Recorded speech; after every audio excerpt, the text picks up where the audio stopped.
मुझे गुरुवार से नफरत थी, इसलिए नहीं क्योंकि उस दिन से वीकेंड का रश शुरू हो जाता था, बल्कि जेरी की वजह से। एक अजीब कस्टमर जो हर गुरुवार ठीक 3 बजे आता था। मैं इस रेस्टोरेंट में 6 महीने से काम कर रही थी और उसका रूटीन हमारे द्वारा सर्व किए जाने वाले बासी नाचोस की तरह अनुमान लगाया जा सकता था। वो हमेशा एक ही ऑर्डर देता था, एक crunch wrap supreme, cinnamon twist और एक बड़ी माउंटेन ड्यू। जैसे ही वो दरवाजे से अंदर घुसता था, मेरे पेट में गुड़गुड़ शुरू हो जाती थी। मैं इसे विस्तार में नहीं समझा सकती, लेकिन उसके बारे में कुछ तो था जो बहुत अजीब था। वो एक घिसी-पिटी बेसबॉल कैप पहनकर आता, जिसे अपने माथे तक खींच कर रखता था और उसकी आंखें हमेशा मुझ पर चिपकी रहती। ऑर्डर लेते हुए मैं हमेशा उसे मुस्कुराते हुए देखती थी, जो मुझे काफी बनावटी लगता था। तुम बहुत खूबसूरत हो, तुम्हारे जैसी लड़की इस जगह पर क्यों काम कर रही है? हाँ, मैं बस अपनी आंखें घुमाकर एक नरम मुस्कान दी और कहती हूँ, टाको सर्व कर रही हूँ सर। हर बार की तरह वॉशरूम जाने से पहले कुछ देर तक वो मुझसे फालतू की बातें करता रहता। मेरे साथ काम कर रहे जेस और मार्क अपनी हंसी दबाते हुए मेरे पीछे आकर खड़े हो गए।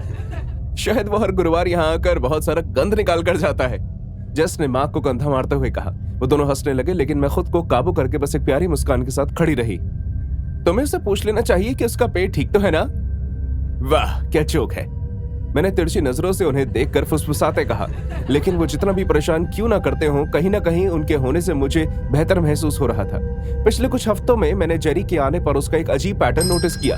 वो हर गुरुवार की दोपहर को आता, अपने लिए कुछ ऑर्डर पैक करवाता, थोड़ी देर मुझे देखता और अपना ऑर्डर लेकर जाने से पहले कुछ मिनट के लिए वॉशरूम का इस्तेमाल करने चला जाता। एक गुरुवार उसके जाने के बाद बाथरूम की लाइट हर कुछ सेकंड के बाद झिलमिलाने लगी। पहले तो मैंने इस बात को वायरिंग खराब होने का कारण समझकर नजरअंदाज कर दिया। टाको बेल वैसे भी अपनी अच्छी मेंटेनेंस के लिए नहीं जाना चाहता था, लेकिन जैसे ही झिलमिलाहट और बढ़ी तो मेरी जिज्ञासा बढ़ गई। एक गुरुवार लाइट कुछ ज्यादा ही झिलमिला रही थी। मैं इस बात को सोचने से रोक नहीं पाई कि कुछ तो गड़बड़ थी। जब शिफ्ट खत्म हुई तो मैंने इस बारे में मार्क से कहा, हे, क्या तुम बाथरूम की लाइट देख सकते हो? वो काफी परेशान कर रही है। उसने मेरी बात पर ज्यादा ध्यान नहीं दिया। एक छोटा सा बल्ब लूज हुआ होगा, मैं बाद में देख लूंगा। लेकिन मुझे वो काफी परेशान कर रहा था। अगले दिन मैंने हमारे मेंटेनेंस गाय डेव को उसे देखने के लिए कहा। पहले तो वो आनाकानी करने लगा, लेकिन बाद में मान गया। हाँ, शायद बस वायरिंग का इश्यू होगा एला, उसने अपना सर खुजाते हुए लाइट्स को देखते हुए कहा। लेकिन तुम्हारे लिए मैं इसे देख लेता। कुछ देर तक इधर उधर चेक करने के बाद उसने कहा, तुम एक चीज के बारे में तो सही हो, इस टाको बेल में काफी अजीब चीजें हैं। यहाँ इस एयर वेंट को तो देखो। उसने सीलिंग के पास बने एयर वेंट की तरफ इशारा किया, जो नजर से काफी हटके था। इस तरह की जगह पर एयर वेंट का होना बहुत अजीब बात है, लेकिन मैंने इस बारे में ज्यादा नहीं सोचा। क्या ये खराब है? मैंने उसकी तरफ देखकर पूछा। नहीं, बस अजीब है। पता नहीं कि यहाँ क्यों है। हो सकता है कि उनके द्वारा बनाए गए पुराने होटल का कुछ बचा हुआ सामान हो। मैंने इस बात को यूं ही जाने दिया और उस रात तक इसके बारे में खास नहीं सोचा, लेकिन मेरे अंदर जिज्ञासा जाग गई थी। मैंने स्टोर बंद होने के बाद उसके अंदर झांकने का फैसला किया। मैं कुर्सी पर चढ़ी, वेंट के स्क्रू निकाले और अंदर देखने लगी, और तब मेरी नजर उस पर पड़ी। अंदर एक लाल रंग की लाइट जल बुझ रही थी। पहले तो मुझे लगा कि यह वेंटिलेशन सिस्टम का हिस्सा है, लेकिन जिस जगह इसे लगाया गया था उस जगह के बारे में मुझे कुछ अजीब महसूस होने लगा। मेरा दिल जोर से धड़कने लगा। मैंने अपना फोन निकाला और उसकी तस्वीर ली और फिर उतरने का फैसला किया। मैं इस एहसास को अपने दिमाग से निकाल ही नहीं पा रही थी कि मुझे जानना था उसमें आखिर था क्या। उस रात जब मैं घर वापस आई तो मैंने उस दिन की दिनचर्या को दोबारा याद किया। मुझे ऐसा क्यों लग रहा था कि किसी की मुझ पर नजर थी। अगले गुरुवार मैं फिर से वेंट पर चढ़ी। मेरा दिल अभी भी जोर से धड़क रहा था। मैं फिर से स्क्रू निकाले और अंदर देखा, लेकिन इस बार लाइट नहीं जल रही थी। कंफ्यूज होकर मैंने किचन में कैमरा फीड चेक की कि तभी एक जानी पहचानी आवाज से मेरा ध्यान भटक गया। Hey, beautiful। वो अजीब आदमी फिर आ गया था और आकर काउंटर पर खड़ा था। मैं जबरदस्ती मुस्कुराई। हाय, आज मैं आपके लिए क्या ला सकती हूँ? जब वो अपना ऑर्डर दे रहा था तो ना जाने क्यों मुझे बहुत डर का एहसास हुआ। फिर वो बाथरूम जाने के लिए आगे बढ़ा और मैं उसका पीछा करने के लिए बेचैन हो गई। मैंने बाथरूम के दरवाजे की तरफ देखा और पहली बार मुझे ऐसा लगा कि मैं जानना चाहती हूँ कि वो अंदर क्या करता है।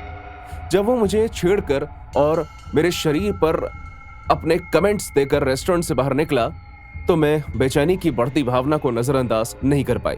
मैंने फैसला किया कि मैं सीढ़ी की मदद से एक बार फिर वेंट चेक करना चाहती हूँ। मैं ऊपर चढ़ी, मैंने स्क्रू निकाले, लेकिन मुझे वहां सिर्फ लाल लाइट नहीं दिखाई दी। मुझे वहां एक छुपा हुआ कैमरा भी मिला जो सीधे टॉयलेट की तरफ लगाया हुआ था। डर ने मुझे बुरी तरह से घेर लिया। उसके अंदर एक SSD कार्ड था जिससे मैं बाहर निकालती हूँ। मैंने जेस को इस बारे में बताया जो अपना लैपटॉप लेकर आई थी। जो हमने देखा उसके बाद हमारे रोंगटे खड़े हो गए। उसमें कई और लोगों के साथ साथ हमारी वीडियोस भी थी जिसमें हमारे बहुत से अंग प्रदर्शित थे। उसने बहुत ही सावधानी से हमारा इस तरह का वीडियो बनाया था। मुझे ये सब देखकर बहुत ही घटिया महसूस हुआ। मैंने फौरन पुलिस को फोन किया। जब मैंने इस वारदात के बारे में उन्हें बताया तो मैं कांपने लगी। पुलिस हमारे साथ थी और हमने मिलकर एक प्लान बनाया। अगले गुरुवार जब वो स्टोर पर आया तो मैंने बहुत ही मुश्किल से खुद को संभाला। उसने हमेशा की तरह अपना ऑर्डर दिया और फिर काउंटर के पीछे से मुझे घूर कर वॉशरूम चला गया। जैसे ही वो बाहर आया पुलिस ने उसे गिरफ्तार कर लिया। उसे हिरासत में ले लिया गया। पुलिस ने उसके घर की तलाशी ली। जब मुझे पुलिस का फोन आया तो मेरे पैरों के नीचे से जमीन खिसक गई। उसके पास अलग अलग कस्टमर्स की पिछले 8 हफ्तों की प्राइवेट वीडियोस थी। मुझे ये सोचकर यकीन नहीं हो रहा था कि एक आदमी इस हद तक गिर सकता है और ऐसी हरकत कर सकता है। मैं ज्यादा देर वहां काम नहीं कर पाई और मैंने वो नौकरी छोड़ दी। मैंने भूतों पर कभी विश्वास नहीं किया। सच कहूं तो मैं ज्यादा किसी भी चीज पर विश्वास नहीं करता था। इसलिए जब मुझे एक छोटे से भूले हुए शहर में टाको बेल में रात के मैनेजर होने की नौकरी मिली तो मैंने अफवाहों पर ज्यादा ध्यान नहीं दिया। मुझे एक काम दिया गया था, रात में काम कर रहे स्टाफ को मैनेज करना, जो टाको बेल में होने वाली अजीब घटनाओं के बारे में कुछ ज्यादा ही बात करते थे। ये रेस्टोरेंट पुराने ग्रैंड ओक होटल की जगह बनाया गया था जो आज से 50 साल पहले ढह गया था, जिसमें नए साल की पार्टी के दौरान दर्जनों लोग मारे गए थे।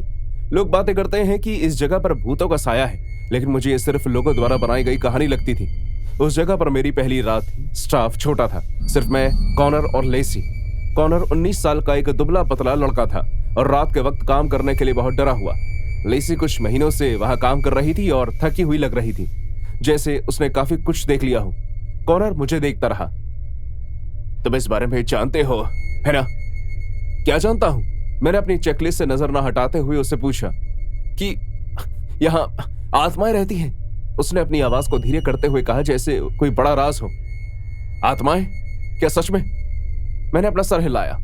क्या बात कर रहे हो? अब ये मत कहना कि तुम इस कहानी पर यकीन करते हो। उसने आगे कहा, लोगों को चीजें दिखाई देती हैं, सुनाई देती हैं, खासकर रात में। मैंने यकीन ना करते हुए कहा, यह सिर्फ एक पुरानी बिल्डिंग है, बस हवाएं चलती हैं, पाइप से आवाज होती है और लोग पता नहीं किस चीज की कल्पना करने लगते हैं। लेसी ने फुसफुसाते हुए कहा, जो ठीक से सुनाई भी नहीं दिया। ये से कहीं ज्यादा है। इससे पहले कि मैं उससे कुछ पूछता, मेरे हेडसेट पर आवाज हुई। पहले कुछ शर्मराहट, लेकिन उसके बाद मैंने और भी कुछ सुना। एक फुसफुसाहट। मैंने कैमरे की तरफ देखा। ड्राइव थ्रू में कोई गाड़ी नहीं थी और ना ही स्पीकर के पास कोई था। शायद कोई टेक्निकल खराबी होगी, मैंने कहा, हालांकि मैं खुद भी अपनी बात से सहमत नहीं था। कॉनर का चेहरा फीका पड़ गया। इसी तरह सब शुरू होता है, मैंने गुस्से में कहा। क्या? फुसफुसाहट। पहले हमेशा शुरुआत फुसफुसाहट से ही होती है, फिर धुआं। मैंने सूंघा। छह, धुआं, वाकई। लेकिन जैसे ही मैंने कहा, मुझे उसकी बदबू आने लगी, हल्की लेकिन स्पष्ट, जली हुई लकड़ी या सिगरेट के जैसी। मैं उपकरणों की जांच करते करते घूमने लगा। सब कुछ बंद था, कुछ भी खराब नहीं था। ये इमारत सिर्फ पुरानी हो गई है, मैंने अपने अंदर की घबराहट को नजरअंदाज करते हुए कहा। चलो काम पर वापस लग जाते हैं। वो रात लंबी लगने लगी। ड्राइव थ्रू खाली था, डाइनिंग एरिया बहुत ही शांत था और मैं देख सकता था कि कॉनर और लेसी बहुत डरे हुए थे। करीब आधी रात को मैंने देखा कि सिक्योरिटी कैमरा झिलमिला रहा था। मैंने झुककर स्क्रीन की तरफ देखा। पहले तो स्क्रीन खराब हुई, फिर कुछ मक्खियां कैमरे के पास आ गई।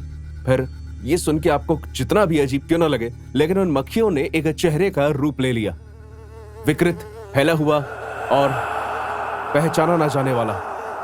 एक पल के अंदर वो गायब भी हो गया। कॉनर ने मेरा रिएक्शन देख लिया। तुमने भी वो देखा है ना?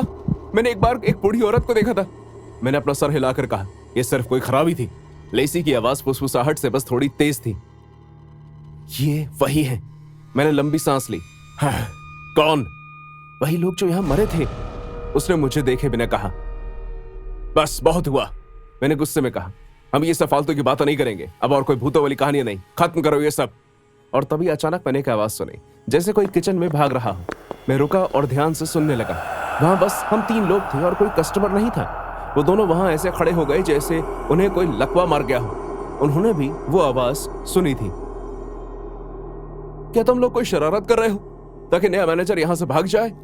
उन्होंने कोई जवाब नहीं दिया, इसलिए मैं उस तरफ चला गया जहां से भागने की आवाज आई। जब बच्चे खेल रहे होते हैं तो आमतौर पर उन्हें परेशान होना पसंद नहीं है। मैं रुका। वो मुझे डराने की कोशिश कर रहे थे और किसी तरह मुझे लगा कि मैं उन्हें जीतने नहीं दे सकता। अगर मैंने ये नौकरी छोड़ दी तो मुझे महीनों तक अगली नौकरी नहीं मिलेगी। मैं ऐसा नहीं कर सकता था। उन्हें अकेला छोड़ दो।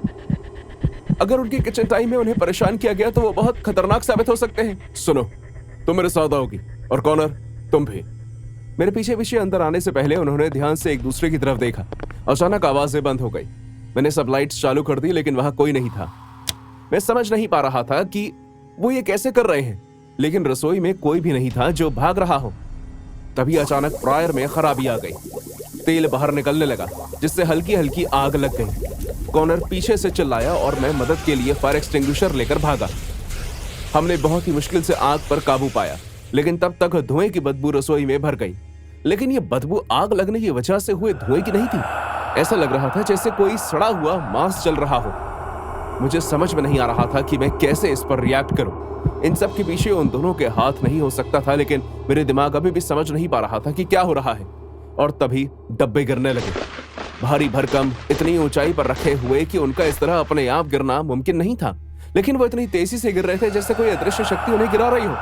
कॉर्नर को 2 बार लगते लगते बची। मुझे पता था कि यह कोई दुर्भाग्य नहीं था। हम बाहर भागे और हमने पीछे से दरवाजा बंद कर दिया। अचानक सभी आवाजें बंद हो गई सिवाय भागने की आवाज के। कॉर्नर ने अपना बस्ता उठाया और फौरन वहां से निकल गया। लेसी का भी यही इरादा था। मैंने यहाँ बहुत से बुरी बुरी चीजें देखी हैं, लेकिन ऐसा कभी नहीं देखा। ये सिर्फ डराना नहीं है, वो हमें मारने की कोशिश कर रहे हैं। बस अब बहुत हुआ। मुझे अपनी दादी का सहारा बनना था, इसलिए मैंने इतने वक्त से यहाँ काम किया, लेकिन मुझे ये सब झेलने के पैसे नहीं मिलते। लेसी भी चले गई और जाते जाते मुझे चाबी पकड़ा गई। उसने नौकरी छोड़ दी। मुझे सदमे से बाहर आने के लिए थोड़ा वक्त लगा।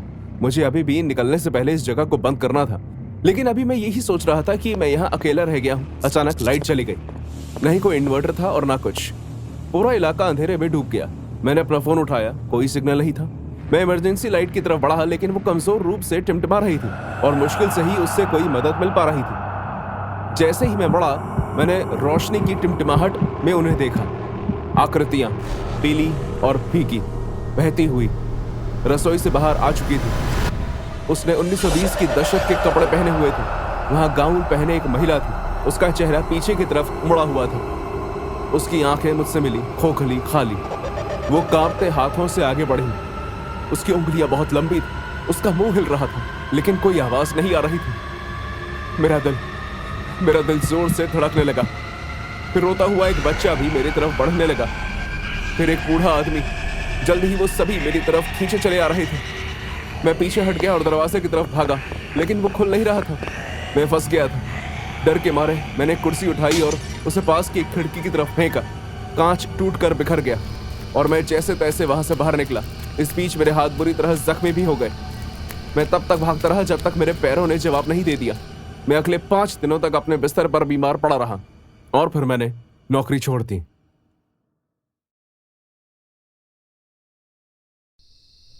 टाको बेल में देर रात की शिफ्ट में काम करना कोई मजे की बात नहीं है, लेकिन फिर भी कोई भी चीज हमें उस हालत के लिए तैयार नहीं कर सकती थी जो मंगलवार की उस शाम को हुआ। ये शाम भी हर शाम की तरह आमतौर पर शुरू हुई। कुछ लोग अपनी ही गति में घूम रहे थे। मेन्यू जैसा ही बोरिंग ऑर्डर।